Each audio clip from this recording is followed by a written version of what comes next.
मूर्तिजापूर शहरातील नगर परिषद परिक्षेत्रातील बहुतांश परिसरात हिरव्यागार डेरेदार वृक्षांची बेसुमार वृक्षतोड होत आहे। अवैध वृक्षतोडीने कहर केलाय। यावर प्रशासनाचा कोणताच अंकुश नसल्याचे दिसून येत असून वन विभागासह नगर परिषद प्रशासन सुस्त असून याकडे वन विभागाचे व नगर परिषदेचे सोयीस्कर दुर्लक्ष होत असल्याचे चित्र दिसत आहे। त्यामुळे प्रशासनाच्या वतीने आर्थिक अथवा राजकीय हितसंबंध जपले जातात की काय असा प्रश्न उपस्थित केला जात आहे। राज्य शासनाच्या वतीने एकीकडे पर्यावरण जोपासण्याचा संदेश दिला जातोय तर त्याच ठिकाणी दुसरीकडे चक्क मूर्तिजापूर नगर परिषद क्षेत्रात असलेल्या गोयनका नगर व गणेश नगर परिसरातील उद्यानात असलेले हिरवेगार डेरेदार वृक्षांची अवैध वृक्षतोड सुरू आहे। या गांभीर्याकडे मात्र नगर परिषद विभागाचे प्रभारी मुख्याधिकारी अथवा बांधकाम विभागाचे अभियंता संकेत कालकुकुलवार यांना जागृत नागरिकांनी माहिती देऊनही जाणीवपूर्वक दुर्लक्ष करीत असल्याचे दिसत आहे।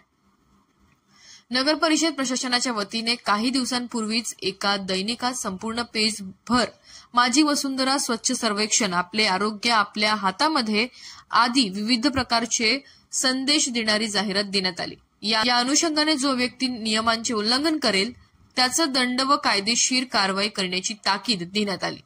तर त्याच ठिकाणी शहरातील गोयनका नगर स्थित असलेल्या श्री हनुमान मंदिरातील उद्यानातील 12 ते 13 हिरव्यागार वृक्षाची अक्षरशः कत्तल करण्यात आली आहे। याबाबत विचारणा केली असता कत्तल करणाऱ्या ठेकेदाराने चक्क एका भारतीय जनता पार्टीच्या माजी नगरसेवकाच्या पतीचे नाव सांगत त्याच्या सांगण्यावरून सदर वृक्षतोड करण्यात आल्याचे सांगण्यात आले।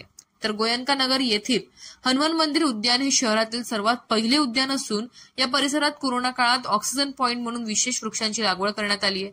या उद्यानाच्या सौंदर्यीकरणाकरिता जवळपास 50 लाख रुपये खर्च करण्यात आले असल्याची माहिती नाव न सांगण्याच्या अटीवर एका माजी नगरसेवकाने आमच्या प्रतिनिधीला दिली आहे। शहरात शासनाकडून दरवर्षी मोठ्या प्रमाणात विविध वृक्षांची लागवड केली जाते। वृक्ष लावा वृक्ष जगवा असा संदेश दिला जातो, त्यावर शासन लाखो रुपये खर्च करते।